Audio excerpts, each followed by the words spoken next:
Moi, je trouve que vous êtes une belle incarnation de la remise en cause de l'école aujourd'hui, Joachim.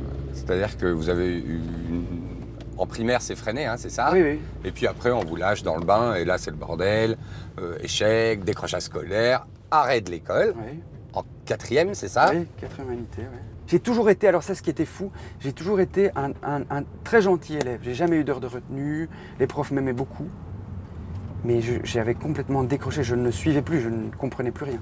Quand est-ce que le garçon réfléchi, intelligent, capable de parler un excellent français, quand est-ce qu'il surgit? Quand tout d'un coup, on lui parle de quelque chose qui a du sens, c'est-à-dire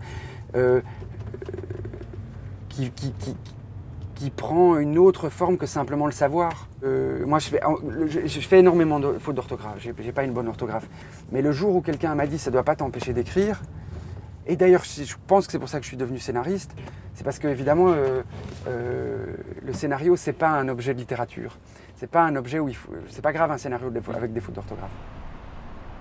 Et il y a autre chose qu'un jour on m'a dit, c'est il faut aussi apprendre à faire un effort. Tout ne doit pas se faire dans le plaisir. Il y a aussi le plaisir d'avoir eu dur à acquérir quelque chose, et puis finalement de se dire, bah, ça y est, grâce à ça, j'ai eu accès à autre chose. Donc, mais ça, je l'ai appris à travers d'autres choses. Le tennis. Voilà.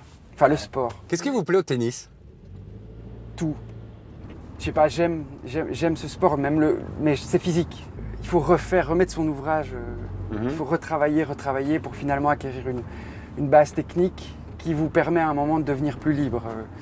L'acceptation de ses propres limites, voire même de la défaite de faire derrière. avec, ben bien sûr. Il faut les tout grands champions, c'est d'abord des gens qui ont accepté de perdre. Parce que le grand champion qui n'accepte pas de perdre, mais il se perd dans sa défaite. Ça, je l'ai appris mais aussi d'entraîneurs qui étaient des gens bien, qui me l'ont appris.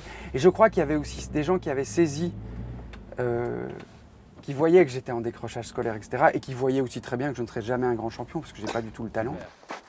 Les premiers films sont, on l'a dit, hein, très, très personnels, centrés sur des expériences vécues et des ressentis totalement vécus. Et puis... Puis je m'empare de faits divers. Et puis vous emparez de faits divers qui ont toujours, de toute façon, quoi qu'il arrive, à voir avec un ressenti. Mais vous vous éloignez. Pourquoi est-ce que vous vous éloignez? Parce que finalement, sur votre question centrale, personnelle et intime, ce qui devait être dit est dit? Non, on n'a jamais fait le tour de ça soi, étonné. Ça je crois pas. Non, après il y a des choses qui m'attrapent dans ces faits divers. Et ils sont beaucoup plus proches de mon intimité que... Enfin, ils sont très proches. Qu'on ne peut le penser. Oui. Alors, à perdre la raison, on le rappelle, hein, c'est la dépression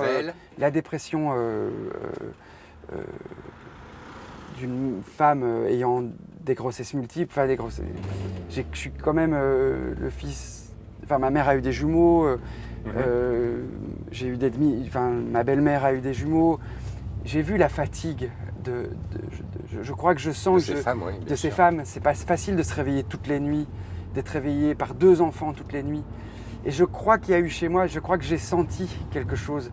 Après, ce n'est pas la réalité, mes films. Moi, j'essaie de faire des films dans lesquels je montre combien il est dangereux de rencontrer un sauveur. Ah, c'était le docteur dans voilà. la raison. Personne on se sauve tout seul, en fait. Je trouve que... Mais alors, c'est compliqué avec le cinéma, parce qu'évidemment, le spectateur attend du héros. Il attend d'être sauvé. Il y a une croyance. C'est confortable de penser que quelqu'un va nous sauver. Ce que j'essaie de démonter, c'est la croyance. C'est la dangerosité de la croyance. Il vaut mieux être dans le doute.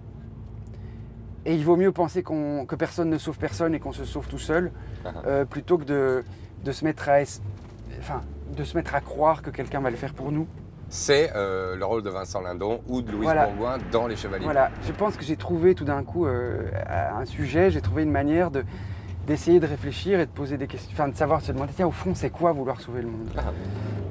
Pourquoi on veut sauver le monde? Pourquoi on veut sauver des gens? Pourquoi on se positionne comme le chevalier blanc? Ça me passionne, en fait. C'est passionnant. Voilà.